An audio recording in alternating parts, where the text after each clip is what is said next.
On the surface, this is mildly interesting. However, as I thought it through, I became concerned. How can Mary on a district salary? Simply numbers just add up. I had to know more. So I read the article with some very Why does that happen? Why does the video skip and the audio break up? It's really annoying. Your friends will tell you, oh, you've got a network issue. And your friends are right, but that doesn't tell you why it's happening. And more importantly, is there anything you can do? Hi, my name is Bob Jacobson. I'm a proud member of the Rotary Club of Pacifica from District 5150. So why do I think I can help answer this question? Well, I spent my entire career, over 40 years now, in information technology, and a good deal of my time is dealing with networking problems. Now I can hear some of you thinking, great, I get to hear an old nerd speak about tech stuff. He's going to use a bunch of 3-letter acronyms, and it'll be 10 minutes of my life that I'll never get back. Well, maybe, but I'm going to try to make this as informative and painless as possible. And I'm going to start by sharing the 2 most important things I learned when I was a young nerd just starting out. The first rule is that technology is 90% terminology. Most of the IT stuff I work on can be explained using simple everyday concepts. Now, we choose not to do that because it makes us feel important and keeps our salaries high. But there's nothing I'm going to cover today that can't be broken down into simple examples. The second rule is that technology decisions are 90% theology. There'll be times when you want to ask, well, why did they do it that way? More often than not, the answer is, yeah, it was a religious decision. A good example of rule number 2 is, are you a Windows user or are you a Mac user? So let's start by answering the question, what's a network issue? There can be lots of different kinds of network issues, but 90% of the time, a network issue means you're losing data. So how does that happen? How does the internet lose data, and why does that make Zoom freak out? To understand that, let's look at what's involved when we're Zooming. Zoom is really high tech, but let's break Zooming down to its basic parts. It involves you, me, everyone else in Zoom, all connected to the internet and sending our video and audio up to Zoom and Zoom sending it back out to everyone. So this isn't a complicated picture, and I'm sure all of you could have drawn it. But if you ponder for a moment all the technologies that's involved to make this happen, it's amazing it works at all. So how does this explain how data gets lost? Well, for that we need to understand some basics about the internet. So what is the internet? We'll all agree it's a great source of cat pictures, but back when it first started, when Al Gore was inventing it for us, it had a different definition. Back then, the internet was created as a network of networks. Simply put, that means there's no one single big internet. It's actually a collection of lots of individual networks. We all have networks in our homes. The networks in our homes connect to our internet service providers, Comcast or AT&T, for example. All the internet service providers connect their networks together. And there's more than that. The picture is more complex, but it's still pretty straightforward. How does this help us understand data loss and why it happens? Let's just cut to the chase. 90% of the time it's us, somewhere in our home networks or our connection with the ISP, and it's due to not enough bandwidth. Bandwidth is one of those technology words that's become part of everyone's vocabulary. We all use it to describe how we feel when there's not enough time in the day to get things done. But if you Googleize bandwidth, you'll find something that looks like this. It's a perfect example of rule number 1, technology and terminology. But there's a much simpler definition. Think of water flowing through a pipe. The size of the pipe controls how much water it can handle. Increase the amount of water beyond the pipe's capacity, you'll get leaks, and those leaks are data loss. And oddly enough, the internet was designed around data loss. It's a good example of rule number 2, the technology theology rule. The reason was to reduce the cost of all the equipment that makes up the internet, but that's a different topic. For our purposes, we just need to accept that data loss will happen and understand what we can do to minimize it. So let's take a look at our internet service provider, and let's see how big our pipes are. Do a search on Internet Speed Test, and you get a lot of results. If you can, find the one for your ISP, in my case it's Comcast, and run it. Don't worry, it's harmless. Check the results for two things: your download speed and your upload speed. This is the size of your pipe, and there are actually two different pipes. Uploading for sending data to the internet, and downloading for getting data from the internet. And they are two very different numbers. In my case, I can send up to 18.1 Mbps to the internet and get data from the internet at 346.3 Mbps. Don't worry about what an Mbps is, that's a different discussion. But the key point, my pipe from the internet is 20 times larger than my pipe to the internet. The technology term for this is asymmetric bandwidth.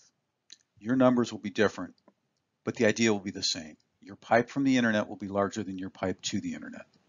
Why is this? Well, it's another example of rule number 2, but it's based on how we originally used the World Wide Web. My request to get a cat picture is really small, and the actual cat picture can be fairly large. So the internet service providers design their networks around this principle. And if you're thinking, this makes perfect sense for cat pictures, but not so much for Zoom meetings where I could be sending video and audio up to the internet, you're right. So let's take a look at what we can do to avoid overflowing our ISP pipes. So what can we do to avoid overflowing our ISP pipes? Well, there's a few things. First, understand your limits. Check your internet speed. It's fun and free. Now the numbers will change, and what's a good number will depend on what you're doing, but knowing your limits is always a good thing. Now, if you have chronic problems, you may be able to upgrade your connection. It will cost more, so I'm not recommending everybody go do that, but you should know it's an option. Your role in the Zoom meeting is also important. If you're a participant, turn off your video and mute your mic when they're not needed. Your video and audio get sent to Zoom and then resent to everyone else. This can add up, and while you may not see a difference, it may help others. Adjust your view.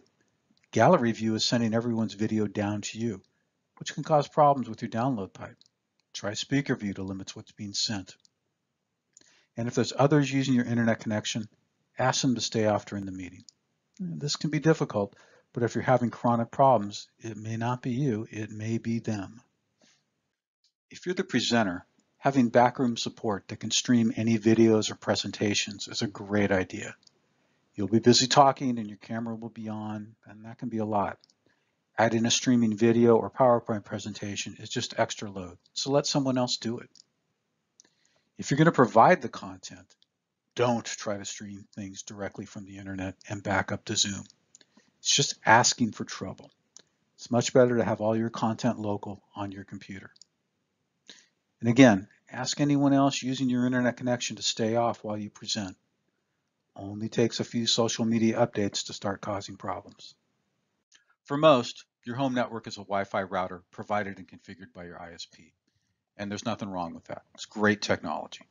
However, there's a few things to consider. First, Wi-Fi is radio. It uses predefined channels. Think back to when you were a kid playing with walkie-talkies. Walkie-talkies were fun when it was just a few of you, but if every kid in the neighborhood used theirs at the same time, it would get congested. Wi-Fi is very similar. The more Wi-Fi networks in your area, the more they can overlap. Now, Wi-Fi is engineered with this in mind, but still, if there's a lot of Wi-Fi networks in your area, your performance can suffer. Second, the Wi-Fi signal degrades with distance. The further you are from your Wi-Fi router, the weaker the signal. Weak signals can cause data loss. We've all experienced this, searching for that sweet spot where the Wi-Fi works best. What can be done to improve your Wi-Fi? First, placement of the Wi-Fi router is key. Since it's radio, the Wi-Fi signal doesn't travel well through metal or large objects. It works best in a central, open location. Unfortunately, your provider is going to place the router where it's most convenient for them, which may not be the best location. Moving the Wi-Fi router isn't difficult. In my case, I just need to get a longer cable. This may not work for everyone, but it's worth looking into. There's several different Wi-Fi specifications. This can get nerdy really quick, but in general, use the most current Wi-Fi spec your Wi-Fi router and your devices support. These will provide the largest pipes and go the greatest distance. This is something your ISP should be able to help you with. And last, Find your sweet spot. Use it from there. There's nothing wrong with that. Wi-Fi isn't your only option. Your Wi-Fi router will also provide wired connections. They look like big fat phone plugs, and the technical term is Ethernet. Wired connections provide the largest pipes. The cables can be up to 100 meters, which in America is about 300 feet.